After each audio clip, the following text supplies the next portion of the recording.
News Central now at this hour begins in West Africa with security matters, where the African Counterterrorism Summit has ended in Nigeria's capital, Abuja, with African leaders tasked to form a common front in combating the root causes of terrorism on the continent.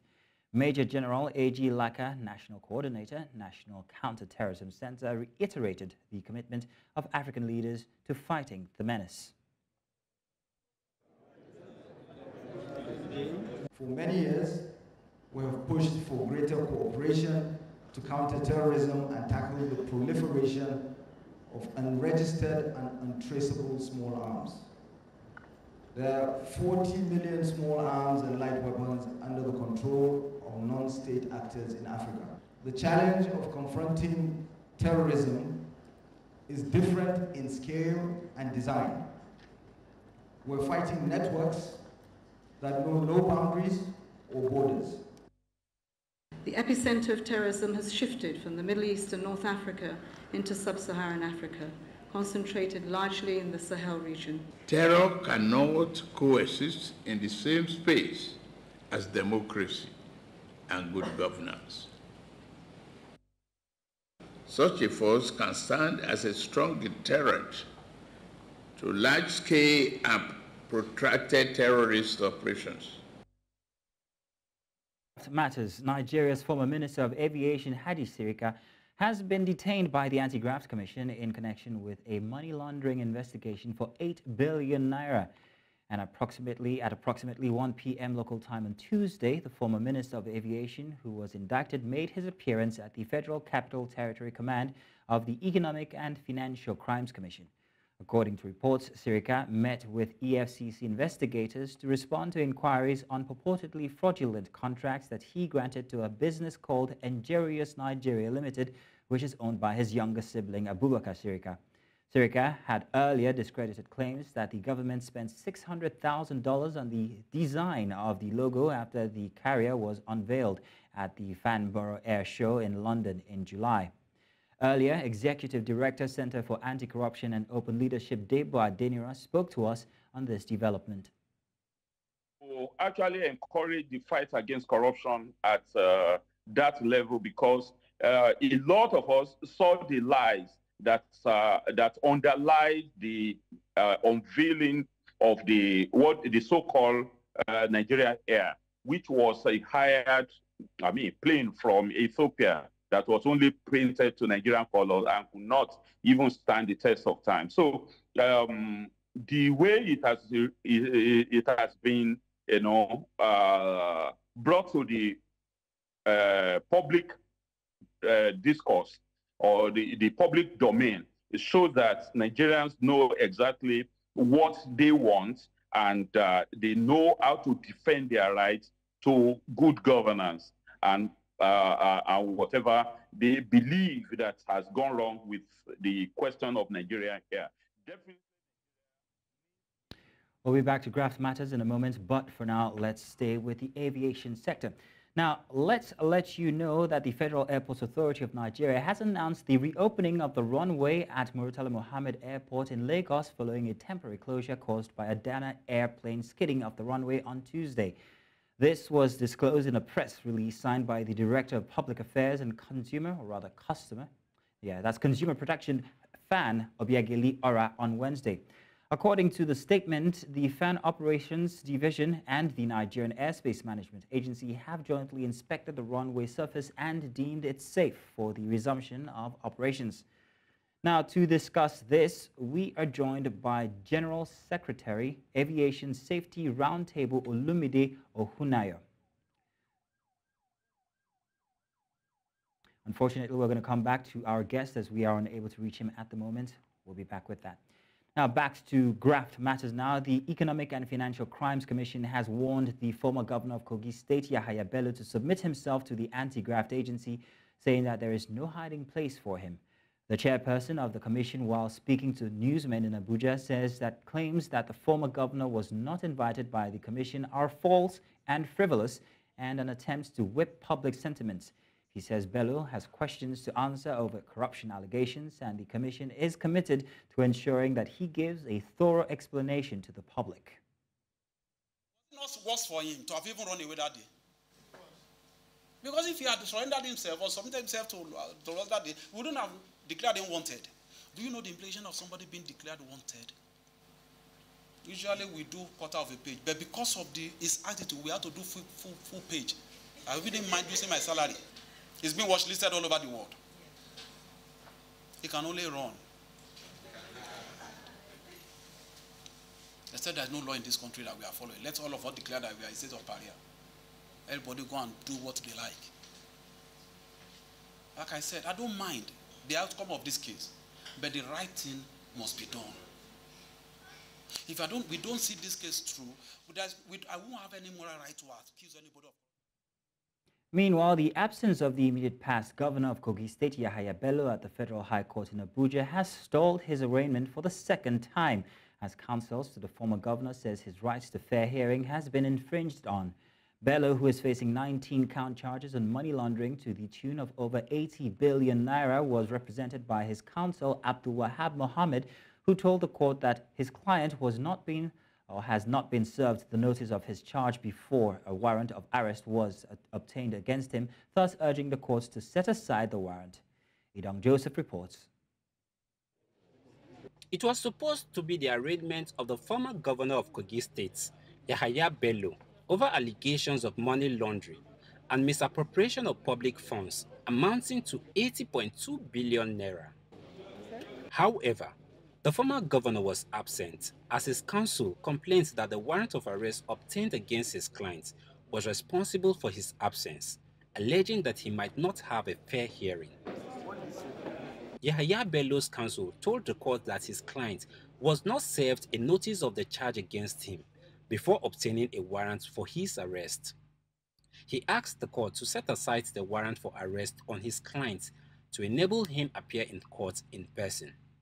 This, the counsel to the Economic and Financial Crimes Commission opposed, praying the court to dismiss the request. After almost 4 hours of argument between the counsel of the embattled former governor of Kogi State and counsel to the Economic and Financial Crimes Commission, seeking the court to set aside the warrant of arrest against him, the court proceedings have ended without the former governor being arraigned. However, the court has adjourned till May the 10th to give a ruling on the case filed by Bello's counsel and says that if Bello is being produced within the period, then his arraignment will also take place on the same day. In Abuja for News Central, I am Idong Joseph. And now to politics. The chieftain of the All Progressives Congress, Ayeremi Emami, has urged Ondo State Governor and winner of the party's ticket for the forthcoming governorship elections, Lucky Aiyedatiwa, to seek genuine reconciliation with all aggrieved aspirants who contested with him ahead of November off-season elections in the state. In the primary conducted by a team led by Kogi State Governor Usman Ododo, Aiyedatiwa was declared winner, having polled 48,569 in the direct primary exercise to defeat all the other 15 aspirants. Some of the aspirants have since kicked against the outcome of the election, alleging that the Governor Ododo team did not follow the party guidelines. Emami urged Aiyedatiwa to broker peace with aggrieved aspirants and accommodate them in the course of his campaigns for the overall interest of the party. Now, Ondo State Governor Lucky Aiyedatiwa has urged party leaders to unite and put the party in order ahead of the governorship elections scheduled for November. The governor stated this when he paid a thank you visit to the state secretariat of the party in Akure, the state capital.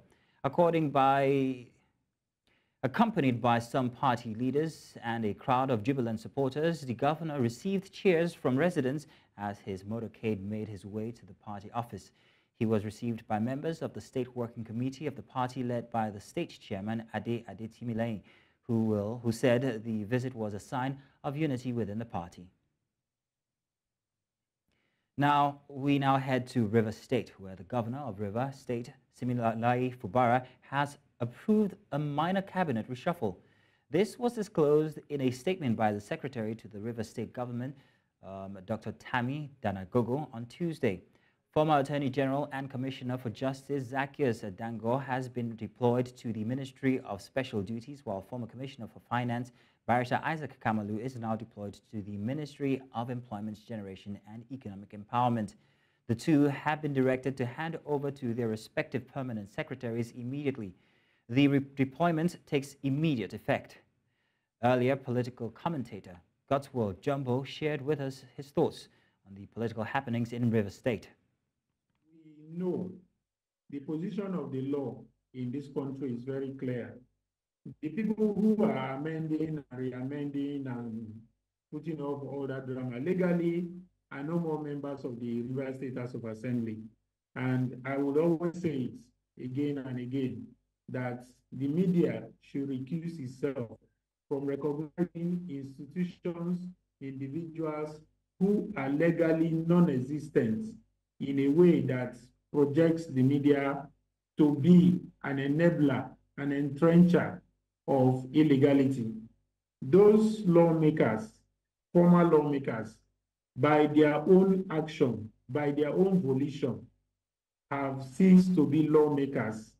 They exited the political party that sponsored them to that position. Of their own volition, they decamped to another political party. And the Constitution of the Federal Republic of Nigeria is very clear.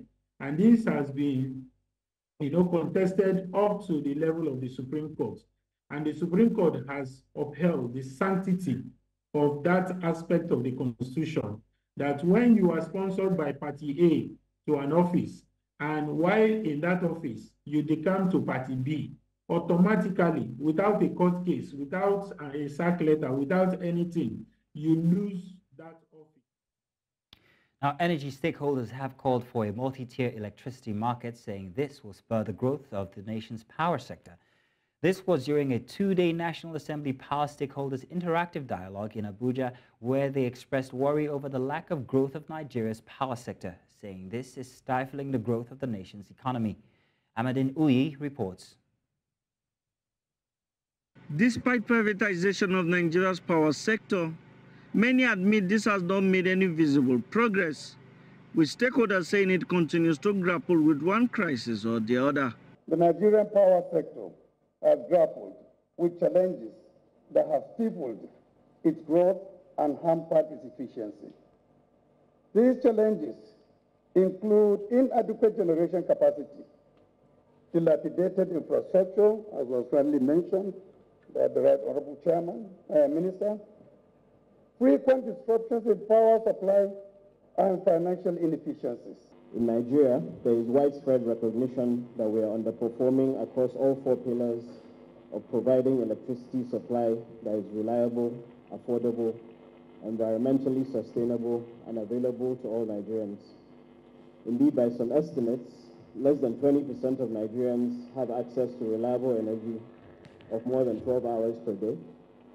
45% of Nigerians have no access to any form of electricity. We have over 100 uncompleted transmission company projects since 2001. A lot of them are 90%, 80% completion stages. But we need funds to ensure that we complete this project before we even move on to new ones. I have power plants in River State that are idle today, not because of machine unavailability, it's because of gas. I've not had gas in the power plant for 3 months. As Nigeria's House of Representatives holds an interactive stakeholders dialogue to chart a way forward for the sector, many say Nigeria must move towards a multi-tier electricity market. The Fiscal project, we are working on it, and we are trying to acquire spinning reserves that will eliminate incessant grid collapse. From the time of President Obasanjo, a lot of money was poured into the system. Where are we? And so they now said, oh, well, maybe it's not that. The problem is the law. And I think where we are today is that having amended that law, having given the states the power, having given anybody who can invest to really come in, and then we now have a multi-tier electricity market. It has become necessary for stakeholders to address the envisaged challenges, which is shown by challenges facing Nigeria, and to chart a course for seamless transition to a multi-tier electricity market in Nigeria. They say government must show more commitment to tackling the teething challenges affecting the sector and open its arms to partnership in order to solve the power sector challenges. In Abuja for News Central, I am Amadine Uyi. Welcome back. Now we move to business-related stories. Now, the Central Bank of Nigeria has resumed the sale of foreign exchange to Bureau de Change operators. This information was disclosed in a circular uploaded to the CBN's website on Tuesday. The Apex Bank said it is set to sell $10,000 to BDCs at 1,021 naira per dollar and directed the operators to sell at a spread not more than 1.5% above the CBN rate. Earlier, the Apex Bank sold $10,000 to BDCs at a rate of 1,101 naira per dollar and directed the BDCs to sell to eligible customers at the rate of not exceeding 1.5% above the purchase price. The current rate is 7.27% less than the previous price. The current release is hoped to further strengthen the local currency. Earlier, senior manager and lead ESG and climate change services at Anderson Temitakwe Kolade spoke to us on this development. You can imagine it would make it easier to access USD because that's really the policy direction of the Central Bank of Nigeria at this time. Whether it would make it easier for those who want to profit from selling foreign exchange to do that is something that is questionable. Reason being that again, the CBN itself has pegged the margin that they expect from the BDCs, for instance, and because of the speculations, it's very unlikely that people would also be willing to continue to buy without having relevant need for the foreign currencies themselves. So the margins and the profitability is doubtful, but to make it easier for people to access, definitely that's the direction of the CBN and issue. The Economic and Financial Crimes Commission may prosecute 300 Forex racketeers trading on a peer-to-peer platform outside the financial regulations. The FCC chairman, Ola Olukoyede, who gave this indication in Abuja, said the accounts were frozen following a court order on Monday. He added that one of the accounts traded over $15 billion in the past year. Recently, the federal government, through the Nigerian Communications Commission, blocked the online platforms of Binance and other crypto firms to avert what it considered continuous manipulation of the forex market and illicit movement of funds. It also detained 2 senior executives of Binance, a cryptocurrency exchange, amidst efforts by the government to rein in speculation on the naira by cracking down on cryptocurrency exchanges. Let's head now north. In a bid to restore normalcy and enhance the livelihoods of the citizens, the Borno state government in Nigeria's northeast has unveiled plans to resettle 3 more communities in Nganzai local government area once affected by insurgency. Governor Babagana Zulum announced this shortly after distributing food and non-food items to 25,000 families in Gajiram, headquarters of Nganzai local government area. News Central's Umaru Kirawa completes the report. Abubakar Bukar, a person living with disability, being pushed in a wheel cart by his neighbors to receive food items. He is one among members of other families whose farm produce were affected by drought.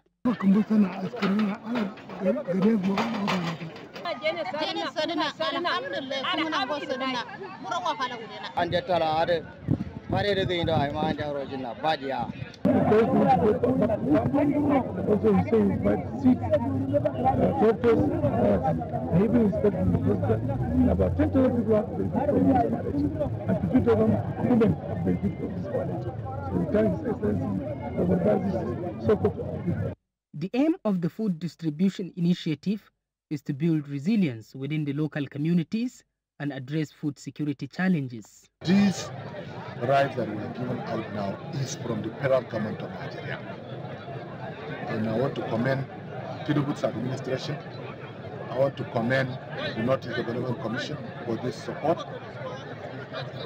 And may Almighty Allah continue to strengthen them, give the wisdom to our president to do more for the people of the state. The people, however, seized the opportunity to inform the governor on the significant agricultural damage caused by Kwela bats to their crops. We have now resolved to look into this problem.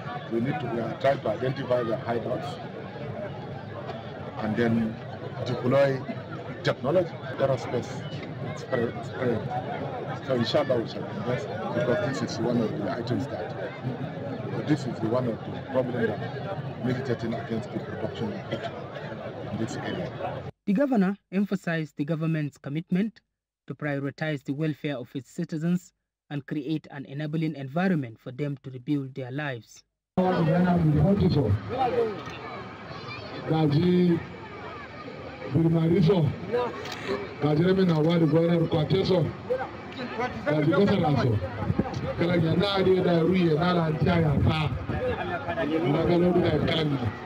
To ensure the successful implementation of the resettlement plan, Governor Zulum assured that security measures will be intensified in the communities to provide a safe and secure environment for residents to rebuild their lives. In Gajiram for News Central, Umaru Kirawa. The Nasarawa state government says that it is set to commission Nigeria's first and West Africa's largest lithium processing plant domiciled in the state. The state governor, Abdullahi Sule, made this known in Abuja as he unveiled plans for the state's second business and investment summit coming up in May, saying that the state will use the summit to launch its industrialization plans, which will hopefully transform the fortunes of its residents. Ahmadin Uyi reports. The first business and investment summit in the state took place in 2022 and was largely regarded as a success. The inaugural summit, Nasarawa Investment Summit, first of its kind in the history of Nasarawa State, was held on March 11 and 12, 2022. And it was launched as a biannual platform to showcase the investment opportunities in Nasarawa State. It was attended by over 1,000 participants, physically, in Lafia, and also virtual. With plans already concluded for a second business and investment summit, the state governor says that the state is hoping to bet an industrial revolution. He says this is crucial for the development of the state. The theme for this year is going to be industrial renaissance, and I was trying to say, why are we selecting industrialization again when it comes to the area of in Nasarawa State? Definitely industrialization plays a major role in economic development, creating employment opportunities and improving the quality of life of citizens. And these are areas of focus as far as we are concerned in Nasarawa State. The governor also adds that the state will leverage on the availability of minerals, which have been found in large commercial quantities in the state, notably lithium. He says that the state hopes to commission its first lithium processing plant. Nasarawa State is becoming the real focus when it comes to lithium. Now, the advantage of the lithium in Nasarawa State that we are hearing is not necessarily just because of the fact that we have it in commercial quantity, but the purity of the lithium that we have in the state is the major attraction. We are focusing on industrialization in order to create all this. The commissioning of the first mining site, for processing of lithium is going to be coming up. The governor also adds that the state is hoping to leverage on its large gas reserves and the recent discovery of oil in commercial quantities. In Abuja for News Central, I am Ahmadin Uyi. In the last week of April in every year, the global immunization community celebrates the life-saving power of vaccines. This year's celebration of World Immunization Week marks 50 years of the Central Program on Immunization. This is a global endeavor to ensure equitable access to life-saving vaccines for every child, regardless of their geographic location and socioeconomic status. UNICEF's Chief of Health in Nigeria spoke exclusively with News Central on the successes of immunization so far and the work that still needs to be done. In August of 2020, Nigeria was officially declared polio-free, an amazing feat made possible through radical and continuous immunization. And on the global level, smallpox was finally eradicated after the disease had devastated humanity for at least 3,000 years. These are some of the many benefits of immunization to humanity. Immunization is one of the greatest achievements that humankind has ever made. Right? We estimate that in the last 50 years, more than 154 million lives have been saved. In things like the diphtheria outbreak that we had here in Nigeria last year, how has almost disappeared because a quick reaction from the government doing vaccination, right? So vaccines are extremely effective. Even though successes like these have been recorded locally and globally, there still is a lot more to be done. The past few years has seen vaccine hesitancy become an issue in certain parts of Nigeria, adding to the already existing challenges of vaccination. And UNICEF says if vaccination is to improve, all hands will have to be on deck. The primary healthcare system is weak. We don't have enough doctors, enough nurses, enough midwives. The infrastructure is poor. We don't have enough drugs, medicine, financing. The second reason is big inequalities, right? We are seeing that in the Northwest or the Northeast, the indicators are worse than in other places. And even within the states, there are big differences. Urban, rural, poor, rich, educated, not educated, right? So this results in poor outcomes for children. And finally, issues on access, right? Especially for violence or insecurity.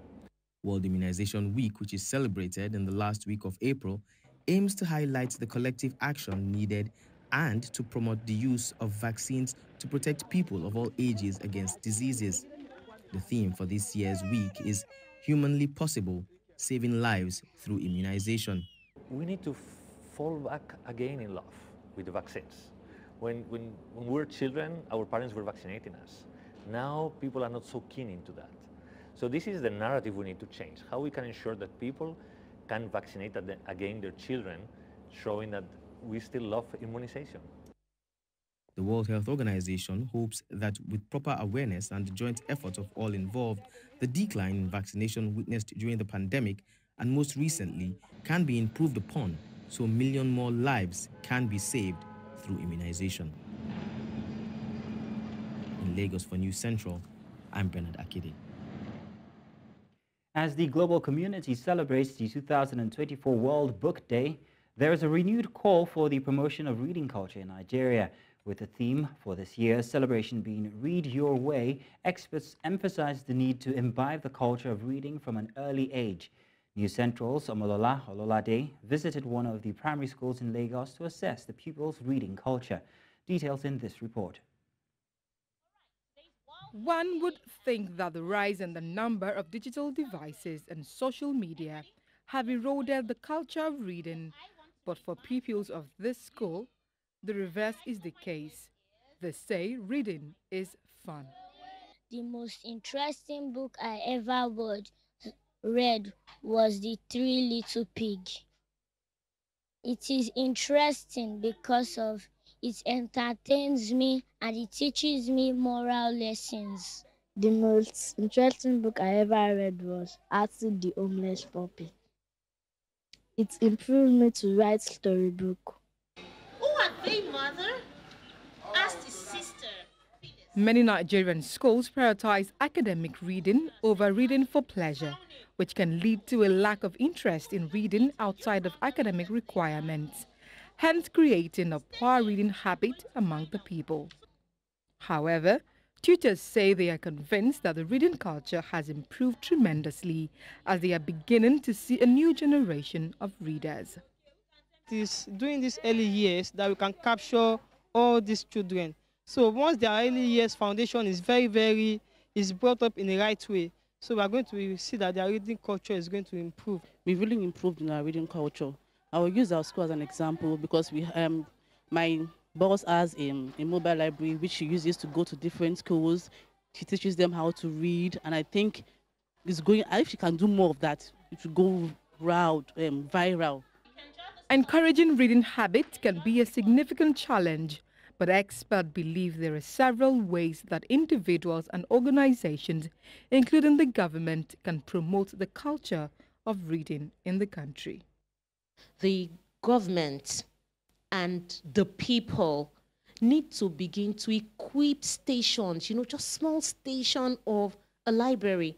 There was something we donated to our communities called Little Library. And the Little Library is just a box that has books in it and children have access to it. You can go there, pick a book. You can also put a book in there and more children have access to it. Literacy and the ability to read remain a vital skill to every child's future. Thus, the emphasis by experts to ensure that reading habit begins at an early stage and is imbibed throughout one's lifetime. I read to my friends, I read to myself. In Lagos for News Central, Omolola Ololade. The Nigerian movie industry has again been thrown into mourning after the news of the death of another veteran Nollywood actor, Zulu Adigwe, surfaced on social media on Tuesday. The cause of his passing is yet to be determined. Adigwe's death was announced by a movie producer, Stanley Nwoko, in a post on his Instagram page. Adigwe's death is coming 2 weeks after Junior Pope and 3 other Nollywood actors died in a boat accident in Annam River. News Central now continues in East Africa, where a report published on Wednesday by local and international rights groups has alleged that 118 people were victims of extrajudicial killings by Kenyan police last year. The rights groups in the report decried the impunity still enjoyed by the security forces. The figure is down around 9% from 130 in 2022, while the number of enforced disappearances dropped by more than half to 10 over the same period. Human Rights Watch, Amnesty International Kenya, and the Kenyan group Missing Voices reported that almost half of the killings took place during crime-fighting operations. In North Africa, where the bodies of 22 people presumed to be sub-Saharan migrants were found off the coast of the Tunisian port city of Sfax in recent days. The spokesman said it remained unclear whether the dead migrants had set sail from one or more boats, providing no further details. Tunisian authorities also said in a statement that they arrested 5 people involved in organizing irregular crossings to Europe from the coast of Tunisia. Tunisia, as well as neighboring Libya, have become key departure points for thousands of migrants, often from other countries, who risk perilous sea journeys in the hopes of reaching better lives in Europe. A Moroccan court has extended a YouTuber's prison sentence to 4 years for defamation after his suggested links between a minister and a drug trafficking network. Mohamed Reda Taujini was arrested and sentenced to 2 years in prison and a fine of 20,000 Moroccan dirhams in February in the southwestern city of Agadir after Justice Minister Abdulatif Wabi filed 2 complaints against him. Taujini, who has more than 490,000 subscribers on YouTube, was accused of defaming Wabi in 2 videos he released on the platform. And the Democratic Alliance says it will outline all the corruption activities and broken promises made by the current government since it took office 30 years ago. According to the DA, the current government failed to deliver on its promises and policies, severely affecting citizens' livelihoods. Now, many citizens are facing significant challenges of poverty, unemployment, crime, deteriorating infrastructure, load shedding, water outages, and inequality. Now, Southern Africa is in the grip of an urgent crisis. A record-breaking dry spell lasting over 30 days is scorching 8 countries: Angola, Botswana, Madagascar, Malawi, Mozambique, Namibia, Zambia, and Zimbabwe. El Nino and climate change are fueling these disasters, inflicting severe damage on crops and livestock over the past 5 years. Stakeholders, farmers, and researchers who gathered in Pretoria said the humanitarian crisis demands immediate action. Without urgent intervention, the suffering of affected communities will only worsen. News Central's Bongani Sizibe reports. As the grip of drought tightens its hold on southern Africa, millions of people are facing severe food and water shortages, threatening their very survival. The recent declaration of drought in Zambia, Malawi, and Zimbabwe have sounded an alarm for immediate action to prevent further catastrophes. The scale of drought in southern Africa is severe, with devastating consequences for agriculture, livelihoods, and food security. Governments, donors, and international actors must act swiftly and decisively to save lives and avoid worsening humanitarian crisis. Stakeholders, researchers, scientists, and farmers alike gathered in Pretoria to address, share ideas, and try to find solutions to the crisis. The value chains were disrupted by the COVID-19, and we also have some of the shocks that are economic. the economic growth has not been able to support the agriculture sector, or agriculture also has not contributed enough to the growth of the economies, to the extent that the countries affected by such shocks as what we are having now, the El Nino, are not able to really address the challenges that they are facing. In times of crisis, farmers and researchers play a crucial role in mitigating the impact of drought through sustainable farming practices, resilient crop varieties, and knowledge sharing. Their expertise and dedication are key to building resilience and ensuring food security in the face of climate challenges. Establishing climate-smart agricultural technologies was another point in this presentation from Zambia, which really prompted us to more discussion and especially more implementation. See, when we talk about climate-smart agriculture to our American colleagues, they think politics, they think Al Gore, and the farmers don't buy into that. According to experts, investing in research and technology is essential to empower farmers with the tools and knowledge needed to adapt to changing climate conditions and build resilience. Collaborations between farmers, researchers, governments, and international partners is crucial to shaping a sustainable response to the drought crisis in Africa. We have very wet seasons, floods, and we have dry seasons, but we don't have the multi-year droughts that we can also get. So building resilience will speak to, you know, getting people in touch with that type of extremes that could happen. And also, you know, developing and focusing on the kind of agricultural products that's more resilient to those kind of impacts. The time for action is now. Governments, donors, and international actors must come together to provide urgent assistance and support to those affected by the drought in Africa. By working together and harnessing innovation and expertise can save lives. Calls are getting louder to call to action to address the drought crisis in Africa. In Pretoria, for News Central, Wangani Siziba. In East Africa, the UK readied on Tuesday to start detaining migrants within days of deportation to Rwanda after the controversial plan got Parliament's approval, sparking outrage from the UN and rights groups. The new legislation, a flagship policy of the Conservative government that aims to curb irregular cross-channel migration from northern France, cleared its final hurdle after a marathon late-night parliamentary tussle on Monday. Just hours later, French police said at least 5 migrants, including a child, died overnight during an attempt to cross the busy shipping lane in a small boat. Meanwhile, the leader of Rwanda's opposition Democratic Green Party, Frank Habineza, has shared his views after Britain's parliament passed a bill to allow the deportation of undocumented asylum seekers to the East African nation.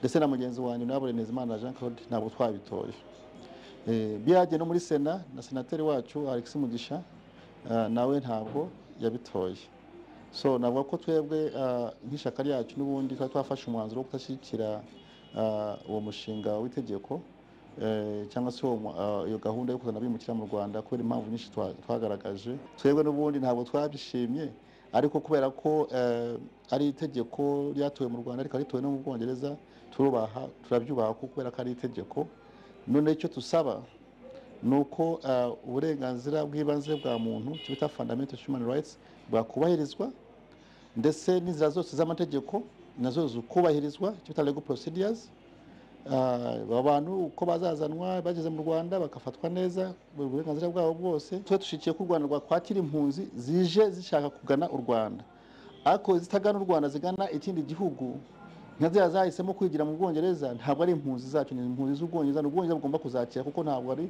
inshingano yacu noneho kuvuga ngo bazizane mu Rwanda biba bimeze nk'aho Ubwongereza burimo kugurisha abantu kubazana mu Rwanda kubera ko ni inshingano zabo zo kubakira ubu bakaba bavuga ngo bagiye gutanga amafaranga ku Rwanda rubakire ngo bashobore kubakumira tukumva yuko bimeze nk'aho ari ukubacuruza.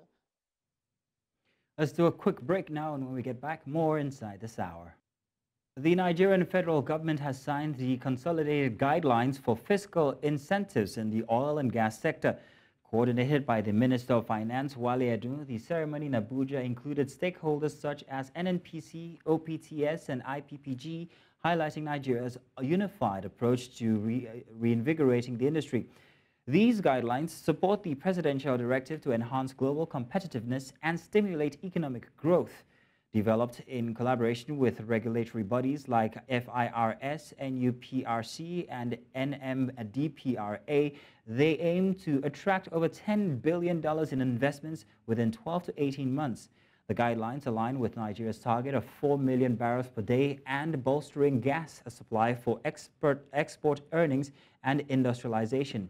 Edu expressed gratitude to President Bola Tinubu for signing the directive, emphasizing the goal of attracting foreign direct investment. The Nigerian Electricity Regulatory Commission has announced that regulatory oversight of the electricity market in Ondo State will now be transferred to the state's Electricity Regulatory Bureau. This decision was made in accordance with the provisions of the Electricity Act of 2023. The NERC stated that the Ondo State government had met the requirements of the law and expressed their intention to regulate the electricity market in the state, which was approved by the Commission. Now, as a result, the newly established Ondo State Electricity Regulatory Bureau will now be responsible for regulating the Benin Electricity Distribution Company, which handles electricity distribution in the state. Similar orders were approved for Enugu and Ekiti states, making them the first state-owned electricity regulators in Nigeria. And that's all the news this hour.